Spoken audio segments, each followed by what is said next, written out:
Welcome back friends, this is current affairs funda. दोस्तों, आज की इस वीडियो में हम बात करेंगे लीनियर सीक्वेंस के बारे में। लीनियर सीक्वेंस जो है एक बहुत ही छोटा टॉपिक है, क्वांट में आता है ये। इसमें क्वेश्चंस आपके सीजीएल में सीएचएसएल में बन जाते हैं। तो मैं आपको लीनियर सीक्वेंस में nth टर्म और अगर आपको कोई 200 टर्म निकालनी हो या फिर 40th टर्म निकालना हो तो लीनियर सीक्वेंस का फंडा क्या है वो मैं आपको बता देता हूँ। तो इसमें बहुत ही लिमिटेड क्वेश्चंस बनते हैं, लेकिन एपी जीपी और एचपी भी आपको आना चाहिए, तो वो मैं इसके बाद डिस्कशन करूंगा दोस्तों। लेकिन आज हम इस वीडियो में सीखते हैं लीनियर सीक्वेंस क्या होता है। तो आप इस चैनल को सब्सक्राइब कर लें ताकि हर एक वीडियो का अपडेट आप तक आता रहे। और अगर आपका कहीं पर कोई डाउट होता है तो आप कमेंट करके पूछ सकते हैं। साथ में वीडियो को लाइक जरूर करें और इस वीडियो को शेयर करना ना भूलें। सबसे पहले हम जानते हैं लीनियर सीक्वेंस होता क्या है। देखो, जब कभी भी कोई नंबर पैटर्न है, अगर वो इंक्रीज या डिक्रीज कर रहा है सेम अमाउंट में, किसमें? सेम अमाउंट में हर एक बार, तो उस सीक्वेंस को क्या कहते हैं? लीनियर सीक्वेंस कहते हैं। मतलब कि a number pattern which increases और decreases by the same amount each time is called a linear sequence. The amount it increases or decreases by is known as common difference. जो amount increase या decrease कर रहा है उसको हम क्या बोलते हैं? CD, common difference. अब जैसे अगर मैं आपको कहूँ कि कोई एक नंबर है, जैसे मैंने बोल दिया कि 10, 12, 14, 16, 18, तो इस तरह से आपका ये क्या है, ये इसमें देखो दो यहाँ पर डिफरेंस है, यहाँ पर भी दो है, यहाँ पर भी दो है, यहाँ पर भी दो है। तो हर जगह क्या है कि सेम अमाउंट में इंक्रीज कर रहा है। ओके, या फिर आप इसको कुछ इस तरह से कह सकते हो कि अगर सेम अमाउंट में डिक्रीज कर रहा है तब भी आप इसको देख सकते हो। ठीक है, तो अगर एक सेम अमाउंट में इंक्रीज या डिक्रीज होता है तो वो पैटर्न क्या कहलाता है? लीनियर सीक्वेंस कहलाता है। अब जो डिक्रीज इंक्रीज कर रहा है उसको हम क्या बोलते हैं? कॉमन डिफरेंस कहते हैं। तो यहाँ पर कॉमन डिफरेंस कितना है? 2।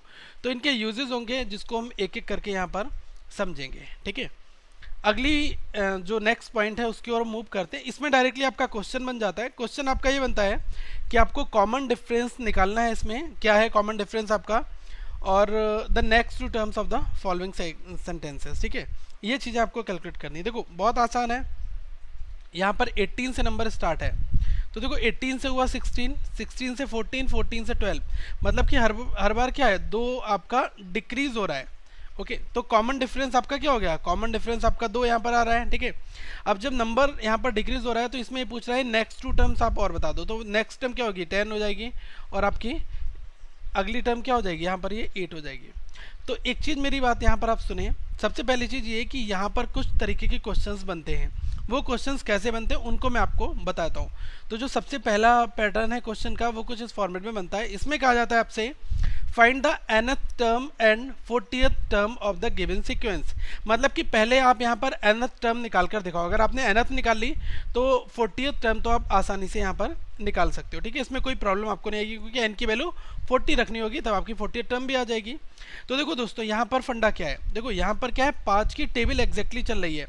5 से 10 हुआ, 10 से ये 15 हुआ। ठीक है, तो इसके बाद में अगर एग्जामिनर हमसे कहेगा कि आप 4th टर्म निकाल के दिखाओ, तो आप कह दोगे 15 के बाद में तो 20 आएगा और ये आपकी 4th टर्म हो गई। लेकिन 40 कहेंगे तो क्या आप काउंट करते चले जाओगे? काउंट मत करना। इसका भी एक सीक्वेंस यहाँ पर एक बन जाता है। ठीक है, तो ये फर्स्ट क्वेश्चन की हम यहाँ पर बात कर रहे हैं। देखो, यहाँ पर ध्यान ये देना कि सबसे पहले ये 5 था, फिर 10 हुआ, फिर ये 15 हो गया। तो इसका मतलब हमने ये देखा कि अगर मैं n की वैल्यू को 1 रख रहा हूँ, ठीक है, तो यहाँ पर 5 बन जा रहा है। तो ये कैसे बनेगा? 5n अगर मैं पहली वैल्यू को मान लूँ तो ये क्या बन गया आपका? ये आपका n की वैल्यू 1 रखने पर 5 बन गया। अब यहाँ पर भी 5n रखो और आप n की वैल्यू को 2 रख दो, तो ये सेकेंड टर्म कैसे बन गई? 2 इंटू 5 10 बन गया। अब यहाँ पर मैं n की वैल्यू को 3 रख दे रहा हूँ, तो 5n में 3 इंटू 5 कितना हो जाएगा? 15 हो जाएगा। तो इस तरह से आप कोई भी टर्म निकाल सकते हो। अगर एग्जामिनर आपसे कहता है कि आप 4th टर्म दिखाओ, तो आप गिन के मत निकालो। देखो यहाँ पर 5n आपका nth टर्म निकल कर आ गया, 5n। तो अगर आपसे एग्जामिनर पूछ रहा है कि आपकी nth टर्म इस क्वेश्चन के लिए क्या है, तो वो है आपकी 5n। अब इसमें पूछ रहा है कि आपको 4th टर्म निकालो, तो अगर मुझे 4th टर्म निकालनी है तो वो क्या हो जाएगी? वो आपकी हो जाएगी 5 इंटू 4 दैट इज 20, कुछ इस तरीके से। अब अगर एग्जामिनर 40th टर्म पूछ रहा है, तो जब मुझे पता है nth टर्म 5n है, तो 40th टर्म क्या हो जाएगी? 5 इंटू 40, मतलब कितना आ गया? 200 आपका हो गया। एक थोड़ा सा और हट के क्वेश्चन ले लेते हैं 2468 का। आसान है दोस्तों, इसमें बहुत ज़्यादा कुछ नहीं है। तो इसमें कहा है कि फाइंड द nth टर्म आपको निकालनी है और 11th टर्म निकालनी है इस गिवन सीक्वेंस की, ठीक है। तो सबसे पहले आइडेंटिफाई करो कि क्या यहाँ पर आपका लीनियर सीक्वेंस फॉलो हो रहा है। तो देखो 2 के बाद 4 6 8 तो यहाँ बन गया। अगर कभी कभी ऐसा हो जाता है कि 2 है, ठीक है, फिर अगला टाइम 4 हुआ, फिर अगला 7 हो गया, ठीक है, तो यहाँ पर देखो 2 का गैप था, यहाँ पर 3 का गैप हुआ, अगली बार 4 का गैप करके मैंने 11 कर दिया, फिर 5 का गैप करके 16 कर दिया। तो ये यहाँ पर ये आपका लीनियर सीक्वेंस नहीं बनेगा, ठीक है। इस चीज़ का ही ध्यान रखना है कि जब आपका लीनियर सीक्वेंस बनेगा तो आप ये वाला फंडा अप्लाई करेंगे। अब देखो यहाँ पर कॉमन डिफरेंस जो है वो हर बार क्या आ रहा है, 2 आ रहा है, सेम आ रहा है बिल्कुल। तो मतलब लीनियर सीक्वेंस बन रहा है, नंबर 2 से स्टार्ट हुआ, फिर 4 हुआ, फिर 6 हुआ, फिर आपका 8 हुआ, ठीक है। मतलब कंप्लीटली 2 की टेबल यहाँ पर आप माने ये चल रही है, ठीक है। तो यहाँ पर देखो कि अगर मैं कहूँ कि ये 2n है, तो यहाँ पर अगर मैं n की वैल्यू 1 रखता हूँ तो यहाँ पर मुझे 2 मिल गया। यहाँ पर अगर मैं n की वैल्यू 2 रखता हूँ तो 2n के हिसाब से कितना 4 आ जाएगा। n की वैल्यू 3 रखता हूँ तो कितना आ जाएगा, 2n के हिसाब से कितना आ जाएगा, ये आपका 6 बन जाएगा, 2 × 3 6। और n की वैल्यू 4 रखी तो ये 2n के हिसाब से 8 बन गया। मतलब ये फर्स्ट टर्म थी, ये सेकेंड टर्म, थर्ड टर्म और ये फोर्थ टर्म। जब मैंने n की वैल्यू को रखा तो यहाँ पर निकल कर आ गया। अब आपसे पूछ रहा है 11th टर्म निकालो। जब आपको दोस्तों यहाँ पर nth टर्म समझ में आ गया कि nth टर्म यहाँ पर क्या बनेगा, 2n बन रहा है, तो आपसे 11th टर्म पूछ रहा है, तो बहुत आसान है, 2 × 11 कर दो, कितना आ गया, 22 आ गया। आई होप आपको ये चीज़ समझ में आ गई होगी। लेकिन एक पैटर्न आपका और बनता है, वो थोड़ा सा हटके है, उसको एक बार समझ लेते हैं। अभी तक क्या था कि एग्जैक्टली टेबल चल रही थी यहाँ पर, ठीक है। लेकिन अब मैं आपको क्या बता रहा हूँ, जैसे कि इस क्वेश्चन नंबर 3 में आपसे पूछा है find the nth term and 5th term of the given sequence. अब देखो इसमें 7 है, 12 है, 17 है। तो देखो 7 में डिफरेंस कितना है, 12 के बीच में, यहाँ पर डिफरेंस है 5 का। 12 से 17 के बीच में डिफरेंस कितना है, ये भी 5 का डिफरेंस है। तो कॉमन डिफरेंस जो है वो कितना आ रहा है आपका, हर बार आ रहा है 5। तो यहाँ पर ये तो पता है मुझे लीनियर चल रहा है, ठीक है। लेकिन आप क्या करोगे, यहाँ पर आप इसको 7n मान लोगे क्या, 7n से आपका क्वेश्चन सॉल्व नहीं होगा, ओके। अब आपको करना क्या होगा ये आप देख लो। अभी इससे पहले हमने देखा जब 5 का डिफरेंस कब बनता था, 5 था, 10 था और 15 था। तो इस केस में आपका 5 का डिफरेंस बनता था और आपने nth टर्म भी निकाली थी, वो क्या आई थी आपकी 5n आई थी। तो आप ये देखो यहाँ पर क्या हो रहा है, यहाँ पर 5 में अगर मैं प्लस का 2 ऐड करता हूँ तो कितना बन रहा है, 7 बन रहा है। और 10 में अगर मैं प्लस का 2 ऐड करता हूँ तो कितना बन रहा है, 12 बन रहा है। 15 में प्लस का 2 ऐड कर रहा हूँ तो ये कितना बन रहा है आपका, ये बन रहा है 17। तो देखो डिफरेंस तो अभी भी 5 का ही है, तो डिफरेंस में कोई प्रॉब्लम नहीं, लेकिन टर्म चेंज हो जा रही है। यहाँ पर क्या था, 5 की टेबल फॉलो हो रही थी, लेकिन यहाँ पर क्या है, 5 की टेबल में +2 कर दिया है, तब यहाँ पर ये फॉलो हो रहा है। तो कभी भी अगर 7, 12, 17 इस तरीके का टर्म बनेगा तो यहाँ पर अगर आपको nth टर्म निकालना है तो देखो nth टर्म आपकी क्या हो जाएगी। इस वाले केस में 5, 10, 15 में nth टर्म क्या होती थी, 5n होती थी। लेकिन जब 5 में +2 ऐड किया तो 7 बन गया, 10 में +2 ऐड किया तो 12 बन गया, और यहाँ पर 15 में +2 ऐड किया तो 17 बन गया। तो इसका मतलब जब हमारी nth टर्म हमने 5n 5, 10, 15 के साथ में 5n निकाली थी तो 7, 12, 17 के साथ में क्या करो, 5n + 2 कर दो, तो ये आपकी यहाँ पर nth टर्म बन जाती है, ओके। अब आपसे पूछ क्या रहा है क्वेश्चन कह रहा है आप 5th टर्म बताओ।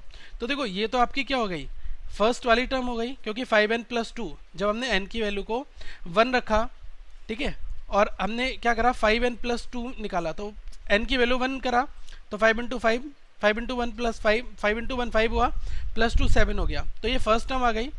सेकेंड टर्म में n = 2 रख दो, तो 5n + 2 में तो 2 × 5 12, 2 × 5 10, 10 + 2 12 हो गया आपका। तो देखो ये निकलता हुआ जा रहा है ना यहाँ पर। तो हमसे क्वेश्चन पूछ रहा है कि आप हमें 5th वाली टर्म बताओ। तो देखो 5th वाली टर्म इसमें निकालना है, तो क्या करोगे आप, 5th निकालने का तरीका वही है सेम जो अभी मैंने यहाँ पर आपको बताया। तो 5th निकालने के लिए आप क्या करोगे, आप करोगे 5 × n की वैल्यू 5 रख दो, ये आपकी 5th टर्म है, +2 कर दो, तो 25 + 2 कितना हो गया 27। अब अगर एग्जामिनर आपसे पूछे कि 101th टर्म बताओ क्या होगी इसकी, इस वाली सीक्वेंस में, तो भैया 5 × 101 + 2, ठीक है। तो ये कितना हो गया 505 + 2 दैट इज़ 507। तो ये आपकी 101 नंबर की टर्म आ गई। आई होप आपको ये फंडा समझ में आ गया होगा। अब एक थोड़ा सा और एग्जाम्पल जो है वो मैं आपको दे रहा हूँ, ये आप खुद से ट्राई करें। ये क्वेश्चन नंबर 4 होगा हमारा। इसमें लिखा है find the nth term of the given sequence. आपको इस सीक्वेंस की nth टर्म निकालनी है। अब देखो 8, 11, 14 है, तो मुझे पता है ये 8 है, फिर 11 है, फिर ये 14 है। तो देखो डिफरेंस कितना आ रहा है, 3 का आ रहा है, यहाँ पर भी 3 का आ रहा है। तो कॉमन डिफरेंस अगर हर जगह 3 है, सेम आ रहा है, तो क्या है ये लीनियर सीक्वेंस आपका बन गया। अब दोस्तों अगर इसमें आपको nth टर्म निकालनी है तो ये मुझे पता है कि ओरिजिनल फॉर्मेट क्या था, वो था 3, 3 के बाद में क्या था 6, फिर 9 था, फिर कितना था 12 था, और फिर कितना था 15 था, कुछ इस फॉर्मेट में चल रहा था। तो यहाँ पर आपकी जो nth टर्म वो क्या निकल कर आएगी, वो आपकी आ जाएगी 3n, क्योंकि देखो आप n इक्वल टू 1 रखोगे तो आपको 3 मिल गया, n इक्वल टू 2 रख दिया तो आपको 6 मिल गया, ये सेकेंड टर्म हो गई, 3 रख दिया तो 9 मिल गया थर्ड टर्म, ये फोर्थ टर्म और फिफ्थ टर्म, इस तरह से आपको मिल गई। अब देखो इसमें क्या हो रहा है कि यहाँ पर 8 की बात हो रही है, 8 से स्टार्ट हो रहा है, तो 3 में मैंने क्या करा +5 ऐड कर दिया, कितना बन गया 8 बन गया।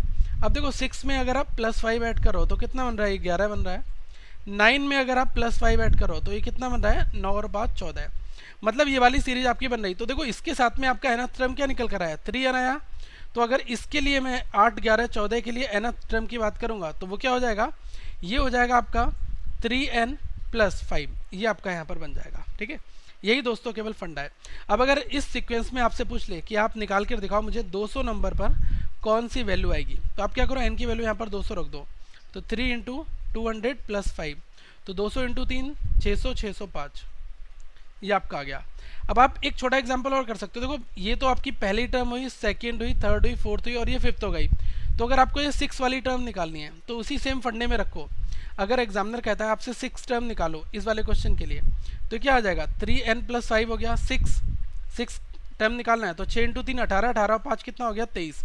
तो देखो यहाँ पर अगर मैं कहूँ तो देखो फर्स्ट क्या था, ये आपका था 3 6 9 12 15, तो ये आपकी फर्स्ट टर्म थी, सेकेंड थी, थर्ड थी, फोर्थ थी और ये आपकी क्या थी फिफ्थ थी। ठीक है, और यहाँ पर अगर मुझे 6 टर्म निकालनी है, ठीक है, ये तो इस वाले सीक्वेंस में था, इसमें तो आपका 3n बनेगा, लेकिन अगर यहाँ पर आपकी मैं बात करूँ 8 11 14, तो ये पहला टर्म है, दूसरा टर्म तीसरा है, और अगर मैं कहूँ चौथा क्या होगा और पांचवा टर्म क्या होगा और 6 वाला क्या होगा, तो 6 टर्म आपका यहाँ पर 23 बनेगा, लेकिन यहाँ पर आपका क्या बनेगा, यहाँ पर केवल 3n बनता है।